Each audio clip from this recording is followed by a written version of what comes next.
So first of all, thank you so much for taking the time. I read quite a few articles about you guys, but one thing I wasn't able to figure out, and there was actually how you guys met.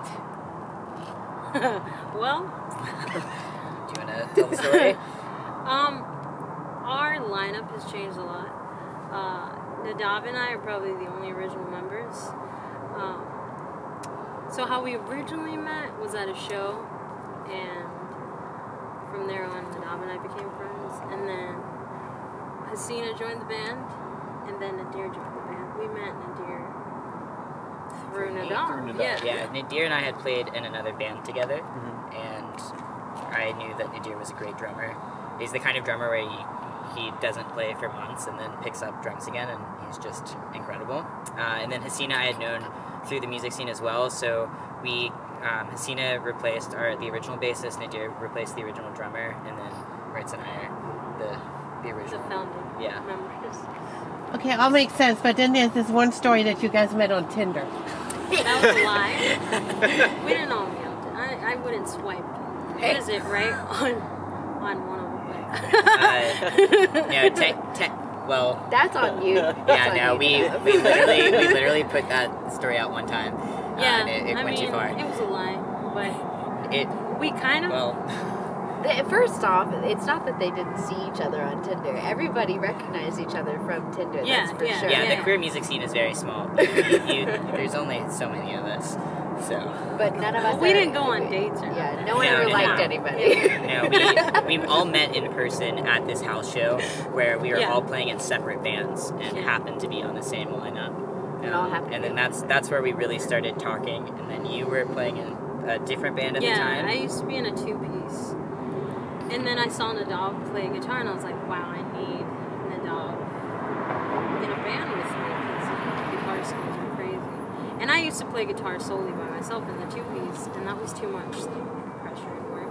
So I saw Nadav, and I was like, oh, there's a solution. So you didn't swipe left on any of them. That's what you tried to say earlier. Not even a super like. Definitely no super likes involved. No. Yeah.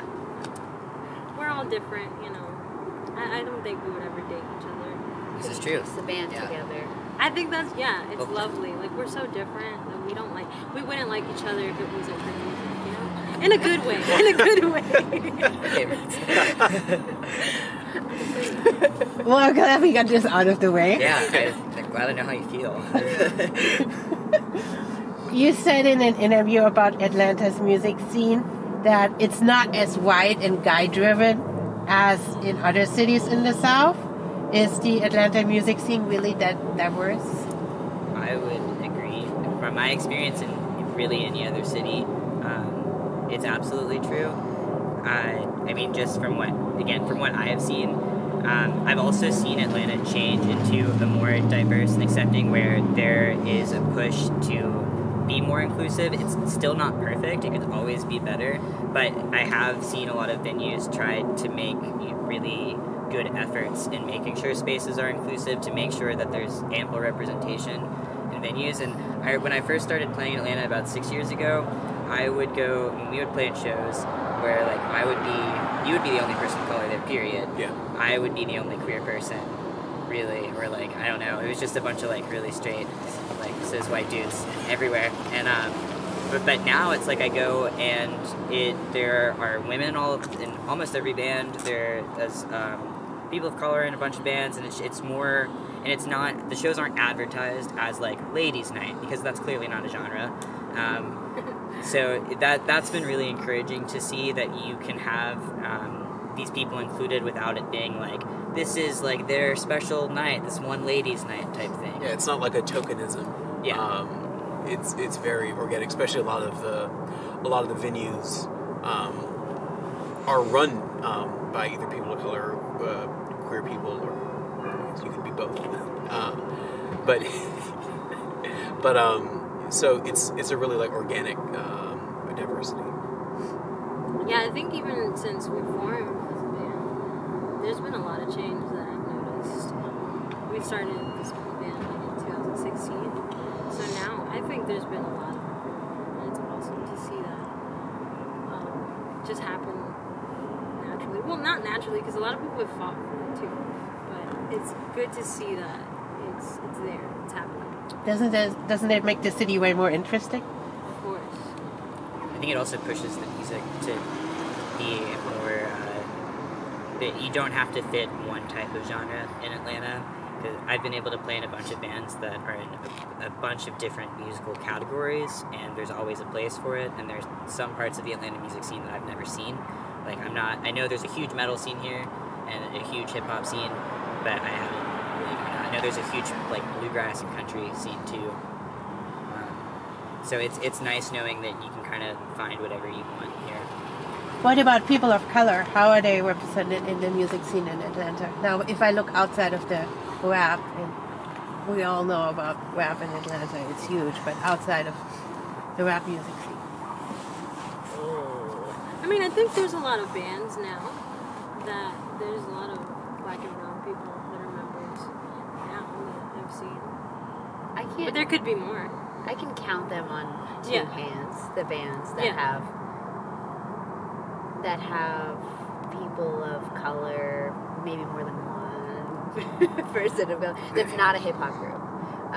Hip hop dominates Atlanta for sure. It always has. Ever since Outkast really made it big, people have been dying to just reach that level. But in terms of like women of color or even like queer people of color, I can count it on as diverse as we are, we're still climbing. We are still in the Bible Belt, and people really have to live and breathe and be inside the perimeter to really be a part of the scene. If you live 20 minutes outside of Atlanta, and you try to play venues in like Stone Mountain or something like that, you won't see any kind of that like diversity. So it's amazing, but it's a small, saturated little bubble that I think queer people of color are still trying to get into, but there's a queer scene, and so that's nice. And people are fine with people of color. They're just, trying to mix another genre like rock into it. That's, I think it's happening more and more recently than ever before. That's for sure. What's Stone Mountain? Stone Mountain. Where they have the Confederate rally all the time. It's a bit outside of Atlanta. It's about 15 minutes east of the city. Outside of the perimeter. Gotta take note of that. Yeah. But it is the founding of the KKK as we know it in the early 1900s. It's founding place. They still they had a meetings rally like there. recently. They've had Up many until rallies about a couple of recently. years ago, they were still allowed to have meetings up there and do their thing. Now, Forsyth County, which is like 45 minutes away, that's where the KKK began. Oh, yeah. Exit 14. Yep, we all know That's where it. our We all brother stay lives. away. We don't get off. Well, the campus. I have to go there all the time. I don't stay away. But Do you there's want a to talk lot about of Punk variety. Black? Ooh, yeah. Punk Black is They're probably... definitely- They really changed the game for people of color getting in with the genre of punk or rock, and even people that liked anime. Like Punk Black really opened up kind of that. Can you tell them what Punk Black is? What are they? It's like an organization technically. Yeah, it Organization. promotes. They Yeah, they do like booking, but they all general promotion of punk and rock music that people of color do, and not just black people, but any sort of minority, which is really great. They really focus on, rock music is historically created by black people. Like, it's a fact that like people know, but it doesn't really like drill in. And black people have always been making rock music, and always been making punk music, but sometimes like we feel left out of the conversation of the culture, and it's just an organization that like tries to push us back to the forefront. How was the response to you in the beginning as a female lead Latinx queer punk band? I mean, how did the city respond? How I did think you? they really liked it. Yeah. It felt like people were excited. Yeah. And not, I think that they liked the music, but I just remember so many people coming up to us after shows specifically, where we would talk to them and they would say, like, I know that I can do that now because they saw you up there doing it. Yeah, and they would always be like, oh, this isn't happening in Atlanta. Like, even whenever we played with the coat hangers, I remember one of the members was like, yeah, I only hear like this kind of music or like see this kind of lineup in like San Antonio and stuff. So I guess it just goes to show that people were excited and I was excited about it. So there's really like people were looking for it. So you kind of filled a void. Yeah, they didn't even know. It seemed like we caught a wave almost. Remember when DACA happened last year and like a bunch of people wanted to start booking us? Oh yeah, we started doing a bunch of benefit shows. Yeah, we did a fundraiser show for Liliana Bakhtiari. And she was like the first woman of color of her age to try to get into politics, to try to run for the district around here, and we played for her benefit show. And then after that, we were really on the radar, and people really started. I feel like we got fans that were, when they felt like they should come to our show if they supported, any kind of political movement that we were involved in, which was, some of us were queer, some of us were, Latin, whatever, some of us were, but we kind of have a lot of cards in our deck, and so, like, we relate to a lot of people personally, but as far as musically, nobody had done what Maritza had done, which is Latin female punk, really, and actually like played out in LA. And I think any sort of female punk band that I had even heard of being of a person of color lasted for like a year. It was a project it couldn't take off the ground. So she was kind of the biggest one that I heard of Bitter way before I joined Bitter because of her presence. And so she already had a large presence. Yeah. I also think, I don't remember any bands singing any songs in other languages too, and I think and you doing that, I think really I have just noticed more bands have started feeling comfortable, I guess, or knowing that they have a chance to be within popular music within Atlanta, speaking a language other than English, or singing especially in original music, original material, singing your song that no one's that maybe not everyone in the crowd has heard, and then singing it in a completely different language, that maybe could potentially lose the crowd for 4 minutes, but like it worked because the crowd wanted to hear something they had never heard before, something refreshing. Was that a conscious decision to sing in English and Spanish for you, or did Not it just really? It just happened. Like I don't know, like I didn't really think about it. I just wanted to. I was never like, oh yeah, this is gonna be a bold move. I just wanted to sing in Spanish because I thought it was cool for me. It's something that I wanted to express, but I never thought about the cool stuff. Like the political aspect. Yeah, the political aspect of it. It's just something that happened because I speak two languages. I was like, how could I not do that? And I write songs in Spanish, honestly. So I definitely, and everybody in the band was supportive too. So that's, I think, really important because everybody was excited when I presented material, even though they don't understand it, they liked it. So that was very uplifting as well, having band members that are supportive of playing something they don't understand. But it came totally natural. Yeah, definitely. Let's talk about one of your Spanish songs, El Dolor. And if I understood it correct, it's about the pain of letting go of someone because they're in a lot of ways not good for you, or they're toxic, or however you want to put it. How did that come about?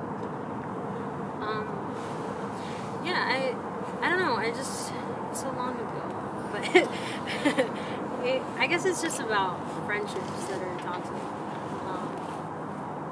and it's about letting go of that and like becoming.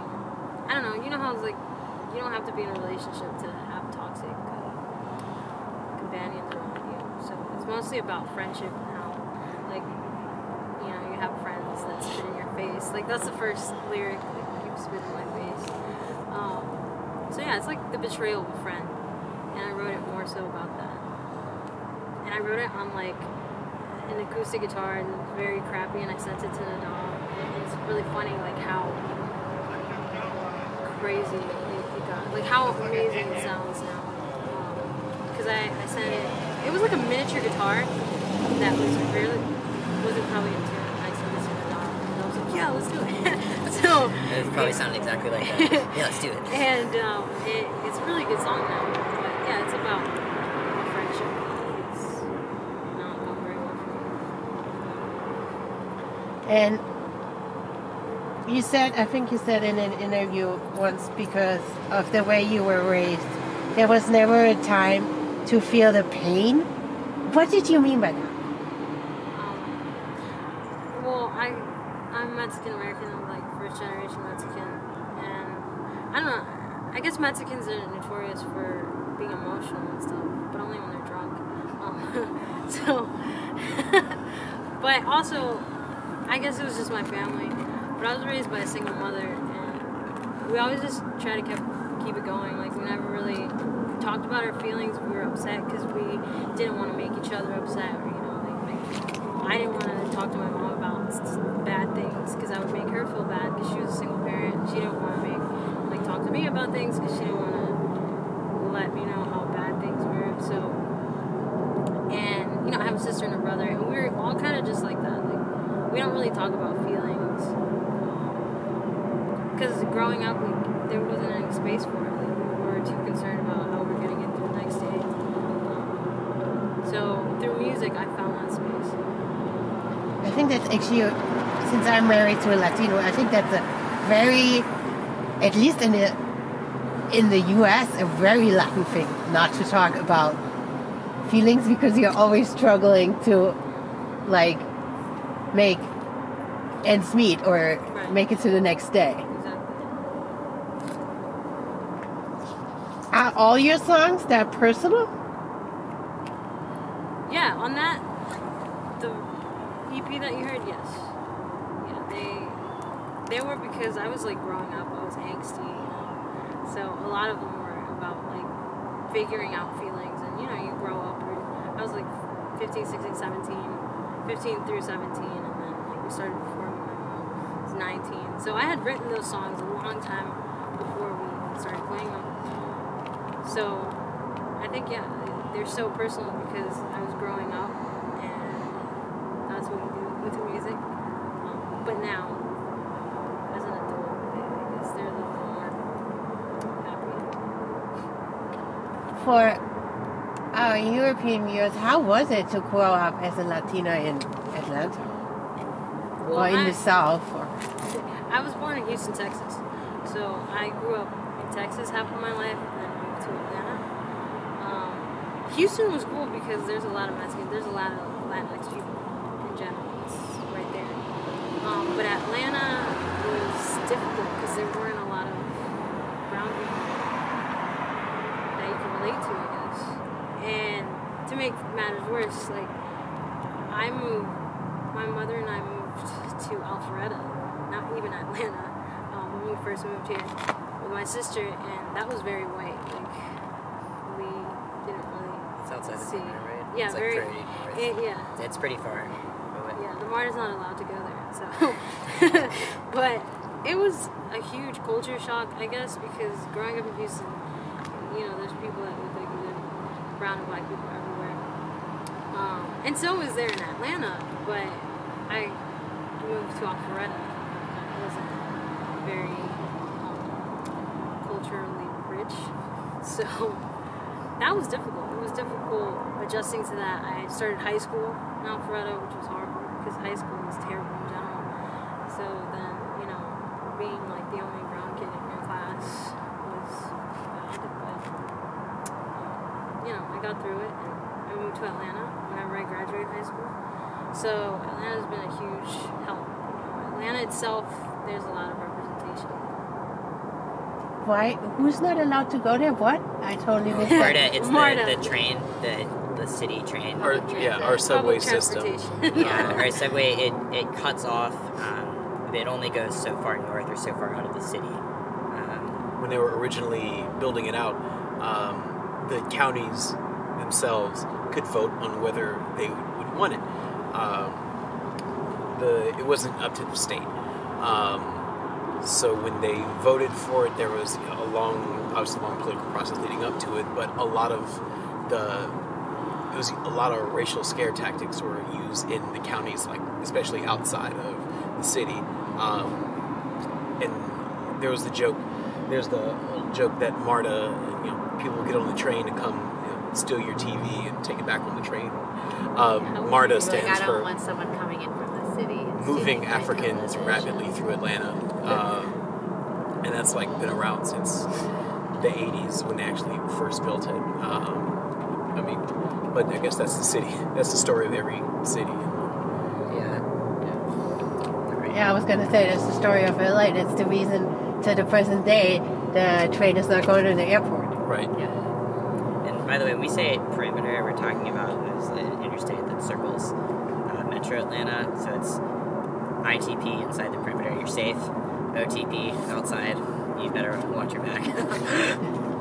And so you felt like you didn't fit in growing up, or? Not when I moved to Alpharetta. I mean, not even when I was growing up in Houston, because I grew up in a very rough neighborhood. I was into different music, like I used to listen to like Pierce the Veil and stuff, and everybody would listen to like just different stuff. So I was like the emo kid too, which was funny because in a predominantly brown and black school, that was weird. But there were some people like me, so, but Alpharetta was just entirely different because everybody was white, everybody was rich. So, yeah. What did you like about Atlanta when you moved here? I don't know. I guess the diversity, the music scene definitely. I had never been to a house show or anything in Houston, especially in Alpharetta. So, Atlanta introduced me to music and musicians, and it made it like available. When I first came to a show in Atlanta, I learned that wow, I can make music too. Because I thought forming a band or getting a show would be incredibly difficult. You had to have all this stuff to in order to get that. But Atlanta kind of introduced me to you can do it. Like, people are gonna support other musicians outside of doing it. So that was really refreshing and inspiring. What do you guys listen to when you need to get inspired? Well, we took a bit of a different direction with the music, with our new stuff that we'll be coming out with soon, hopefully.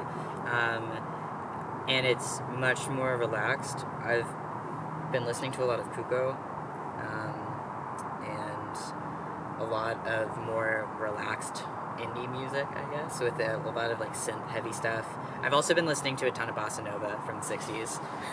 You've always Yes. listened. And I also love funk music, so I listen to a lot of funk, but I try to figure out all the little pieces that I like in these songs and then see how they can weave into Bitter sound, because ultimately Maritza is giving the direction, but I'm just pulling different things that I think would sound good for what we're going for. Yeah, we've actually started a collaborative playlist. Yeah, Bitter influences on Spotify. Yeah, and it's about I listen to a lot of Amy Winehouse, Kali Uchis, this band from Mexico called Clubs. Girl Ultra. Yeah, Girl Ultra. A lot of very, relaxed music now because I feel like it's time to relax after all the angst. And yeah, I really enjoy that. And every time I hear a track that I absolutely love, I'll send it to Nadav and be like, Nadav, let's do this. How do we make a song like this? It could be a completely random genre. But that's the cool thing about us. We're not afraid now to step into other genres. And we've definitely, stepped outside of the punk category. I don't know what you're going to call us anymore. This punk band. So, but we're not a punk band anymore, which is very good for my mental health at least. I don't always have to be angry to write stuff now, so that's really cool. And I also feel like sometimes people just, especially marginalized people, just need to relax. Sometimes they don't always want to go out and be angry and hear something that reminds them of how crappy the world is. So I was obviously inspired by other musicians in Atlanta too that have really soft tones. And we're just carefree. Yeah, Water. That was, I think, a newer song I listened to. It's a lot quieter. Yeah. I don't even like it anymore. But, so, It's, yeah, it's cool. But even our newer songs, we haven't put these out yet. yeah, you're gonna love them. But it's completely different. Even Water, like, it is quieter. But this new song, it's more so like you can hear my voice more. You can hear the guitar as beautiful as it's deserved to be heard. The drums, the bass, like, it's really great. I'm really excited. Like, I haven't been excited about music in 3 years. So. I think, I'm just looking what I skipped. I think you said in an interview once that the presence of people of color in their art scene is a form of resistance. What did you mean by that? I guess I just mean like the representation, the ability to be there, to take up space.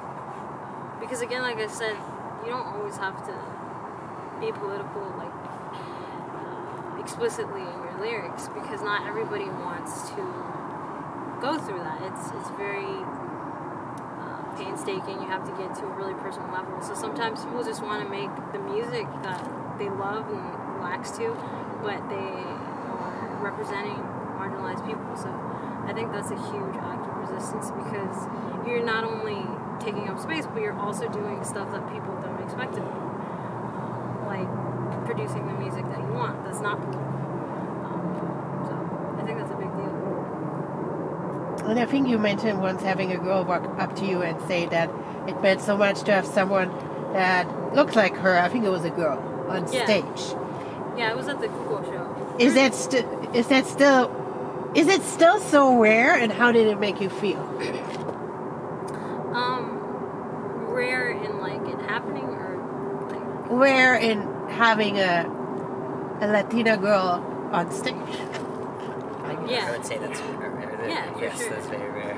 Yeah, because that's happened a lot of times, especially like at like Latinx events, like the Cuco show. We played with him in December and also in August, and all of those times, both of those times, there's girls that come up to me and are like, wow, like, it's awesome to see someone that looks like me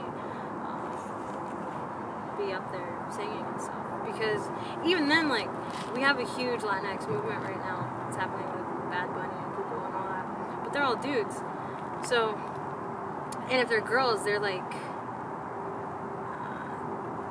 how do I say it? Yeah, like, they're all like light-skinned and like skinny and hot, and they have a certain look to them, like Shakira, you know? So I think that's maybe what they mean by feeling like they're represented. Like somebody that looks completely... I mean, you don't want to say, hey, I'm not hot, but somebody that looks like... That the typical... Like yeah, why would you say that? Normal Like, not person. Shakira. Yeah. Like, doesn't have a trainer that makes you get up at 6 a.m. Yeah. every day and eat celery. Yeah, he looks like a person. Yeah. A real person. It has no nutritionist, and... Yeah. I get the point. But you've never been a political bitch, really. No. I mean, lyrically, no, but we have, every time that we have interviews or we have like some kind of platform, we do try to bring like political subjects, and obviously like representation, like we're all diverse, and you can't go through an interview without acknowledging that. Yeah, I mean, art is political in itself. As you said, with the most diverse band, but it's not about choosing to be political. Just our existence in the scene or wherever we're playing, we stand out. So we bring up questions, we answer questions. I mean, talking about the political situation for a second, since we just talked about it, like the one thing that really, like, upsets me more than anything, and maybe that's because I work on both sides of the border, fence, wall, whatever. Hopefully not. Is that it's simple lies that are spread about Latinos. All the numbers, it doesn't matter where you look, even if it's really conservative sources, speak against everything. Like, the numbers show you the crime doesn't go up when there's more Latinos. And nevertheless, we are spreading these lies. Do you pay attention to that? How does it make you feel? Or do you just completely ignore it because otherwise you would just be angry? Well, I mean, I think it's impossible to ignore it, especially in my line of work. I'm a Spanish medical interpreter, so I meet people that are directly affected by these policies and stuff. So, I mean, you can't always be, it's impossible to be angry all the time. But I'm not able to ignore it. Like, I don't have that privilege to just like shut my ears. That's impossible. And it's really angering whenever you hear crazy stuff about, people talk about people say the worst things about people they've never met because they don't understand. And I'm sure, like, if you meet those kind of people, then they will understand, especially with the caravan and all that. Like, I met people that were in it through my work, and, like, once you learn about them, like, you understand. Like, why would anybody come here for fun? It's not it's not fun. So. Yeah, I'm an immigration paralegal, and in college I studied economics and did my focus on immigration reform policy. So I know a lot of these numbers and facts that are, what is the fake news, the alternative facts that Mr. Trump likes to spread are just totally baseless and just false completely. I mean, no economist really agrees with any of this. And working in immigration, I think it would be exhausting to be angry all the time at it, but it does keep me motivated in knowing that there's something wrong, I guess, and it makes me feel, I don't know, just motivated. I feel like that the type of motivation that it has is more of like, it's something that I could do long term to deal with and focus on and keep in mind, rather than just complete anger. It has to be like, what are we doing to solve it? What are we doing to do something? And I think, I don't know, I'm sure working as an interpreter too is rewarding in that way to keep motivation, to push for a better policy. And I think that's why it's hard to separate us from not being political, just because it's too close. It's also, personally. It's our line of work. Yeah, personally, I think we all have our own, like, kind of passions, and our line of work is usually somehow integrated with politically what we want to do. And I've always been really passionate about economics, immigration. Maritza obviously always been passionate about everything, and immigration and Nadir also. I mean, we kind of work in a school education school setting. But I think we're more politically charged outside of the band, and when we get into the band, we get into playing music, we all kind of let go and see what happens after the day's already taken a toll on us. And so naturally there's like a tinge of what we've been experiencing, but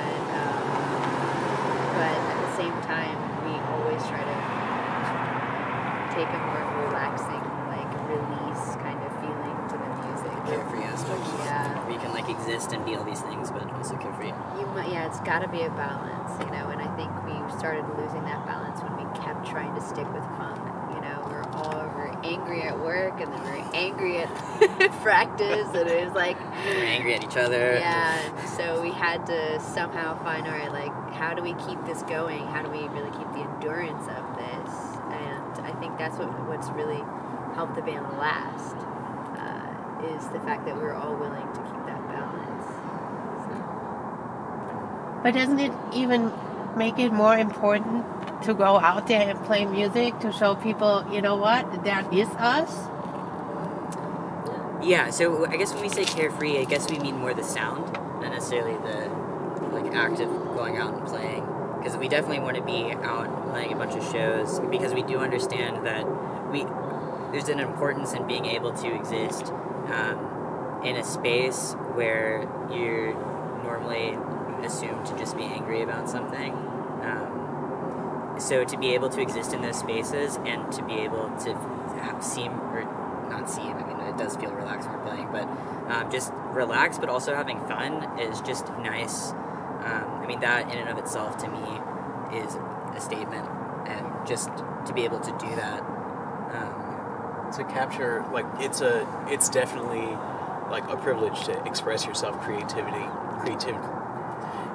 Have the creatively, yeah, without having to be political, and it's nice to capture that. You said you're a normal punk band, so how would you describe yourself? Still bitter. Still better. Just A little more softer, poppier, less like- distortion, a lot less distortion. Honestly, it was such a... You'll have to hear it.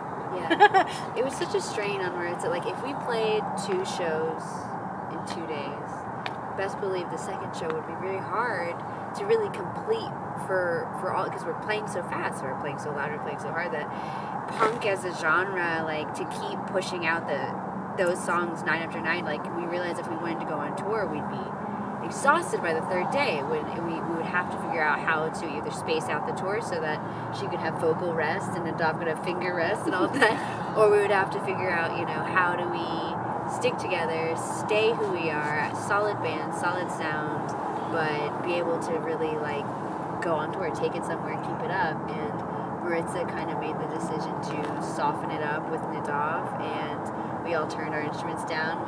They started working by themselves without any rhythm, so that they could really make the sound that they wanted acoustically. And they kind of have like this.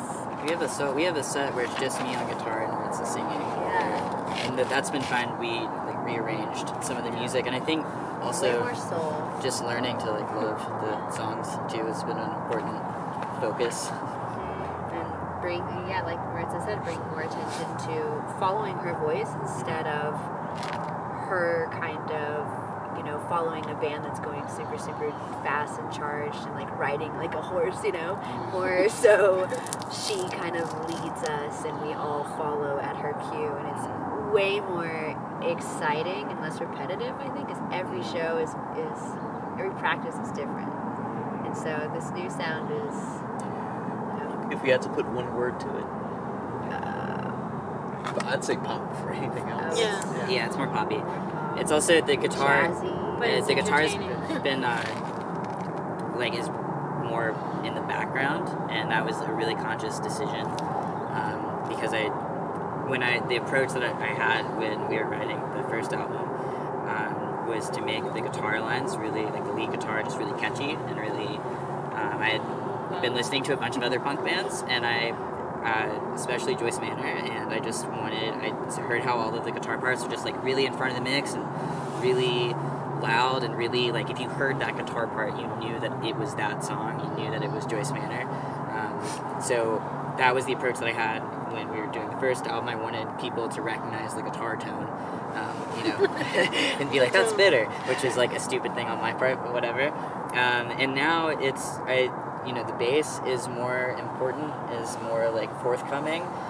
Guitar is supposed to be more in response to Maritza and just supposed to lift up whatever Maritza's doing, and then Nadir just is doing a bunch of technical jazz stuff. I don't know how to say it. It's like It's like pop soul or like And pop it- jazz. It's not It's more simple, blended. But it's not like crazy mathy prog that, Yeah. Would it be okay to say you're a Southern rock or pop band, or do you hate it because it's traditionally been such a wide genre? Yeah, usually when I think of Southern rock, I rock. think We've of... gotten to I've thought about the Southern rock question I before. just think of It's people not with country wrong. accents Yeah. talking about highways. No, dirt roads. What are you Dirt talking about? roads. All right, but yeah, I think Southern rock also gets it also in my mind blends with classic rock, which is something I want to stay very far away from. Christian rock. And Christian rock, yeah, I really hate those things. So I just try to stay away from those. But I think the South, does have. I mean, there is a pop sound in the South that I think is coming out, and I would not feel weird associating with that. We'd have to really take the word back Southern for is a ourselves really- and yeah. redefine it. Yeah. Because But- when someone's like proudly states they're Southern, I don't have a good Do connotation. you say Chills. Southern rap? Like, is that the thing? Southern hip hop? Because like T.I. and there is a southern But that's dirty trap. hip hop. Yeah. And before that, it was rock. But That's like- it has those its own terms word. were birthed, you know? Yeah. Birthed. All right. They were birthed. It's not my first language. I know the feeling.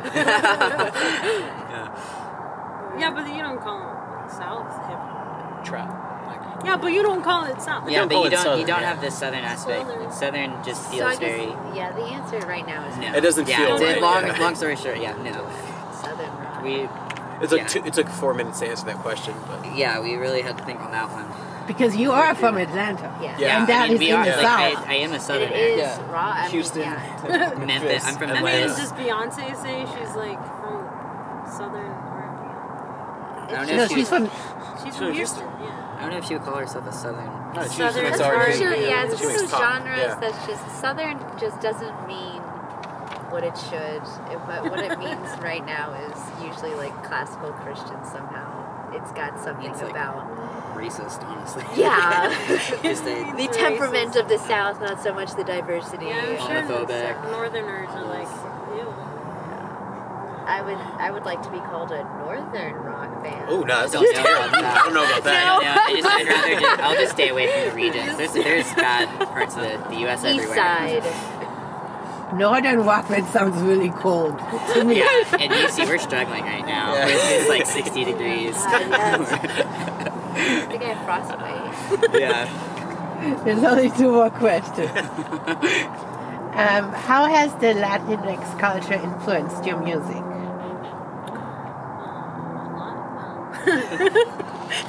So, I think it's made my lyrics more emotional because I like grew up listening to rancheras and Vicente Fernandez and all that stuff. You know that he's very emotional about love and stuff. It's so cliche.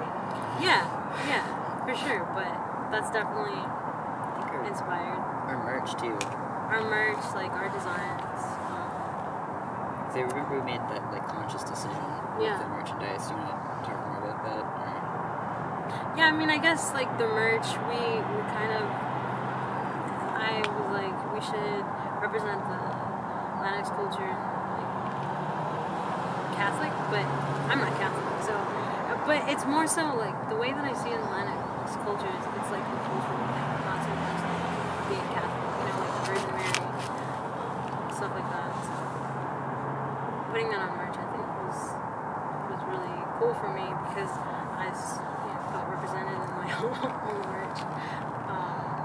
And the new stuff too, like I don't know, would you say? I think it's pulling out. I mean, there's like a lot of stuff within pop. I feel like within the Latinx pop genre, there's a lot of things that we're also pulling from that. We're not. I don't know. They, Yeah, like a rhythm here. yeah, or just it's like a cohesiveness Yeah, the deer, how do you? to it, and I 'Cause- think like leaning more into like your identity more and more. And the deer's drums. Like we did a Selena cover, and he knew the beat we needed. What is that beat called? I mean, it's just in every Latin song The reggae's ever. beat. Yeah. I mean, it's weird. Like, even though I grew up in Atlanta, I didn't know a lot of Latinx people at all until I graduated high school and all that. But I started working in like the food service industry, and as is true, like in every back of house position at nearly every restaurant that you can find is filled with immigrants or refugees. They'll be serving the people who don't want them there, but and it's just how the kitchen becomes the culture of the people who staff it. So I ended up They always blast the submerging. Basically, I've heard the same top 50 songs of the last 10 years on repeat. So it's I love it. I love like it's that same rhythm. So at this point, it comes naturally to me, and it's just really fun to play. And I see why it dominates the entire world. You can listen to Afrobeat is very similar actually to many Latinx rhythms. Bossa Nova, which I don't know if that counts because it's Brazilian. That's not a question for me. But they're very similar. And just rhythm-heavy music is, in Black and brown culture, that's what leads. So. I said cliche because Latinos have the reputation of being so emotional. That's why not. Yeah, not talking about their emotions. It's crazy. Yeah. Emotive, but not. So what's next for you guys? We start recording in February. It's February. It's February. Oh yeah, we start recording in like a couple weeks, I guess. Yeah. We start tracking. We're finishing up some new music. We've really been trying to focus on the little things. It feels somewhat like a rebranding almost, not necessarily in the brand of Bitter, but just the sound. And I'm very proud of the new music. And it's not that I hate the old music or that I'm embarrassed by it, but I'm excited for the next stages, for sure. And I think we're gonna, after we get this next bit of music out, probably touring. Yeah, we've never all that good toured stuff before. as a band. Yeah. And we somehow ended up on cool stuff. But thanks, internet. Yeah, and we're definitely gonna focus more on how we manage the band. Like, we're gonna try to get a PR team. We've never had those things before. Just do things to be very focused. Yeah. Have a focused track rather than just kind of wandering about aimlessly. Exactly. And we've been very fortunate to have some amazing opportunities and have met some really great people who've really supported us through all of, everything with us. And I'm really excited to see how they'll react to with the new stuff coming out and just picking up a lot of momentum. Keep going. Hopefully a video too. Yeah. Oh, yeah. Some videos out. Thank you so much. Thank you.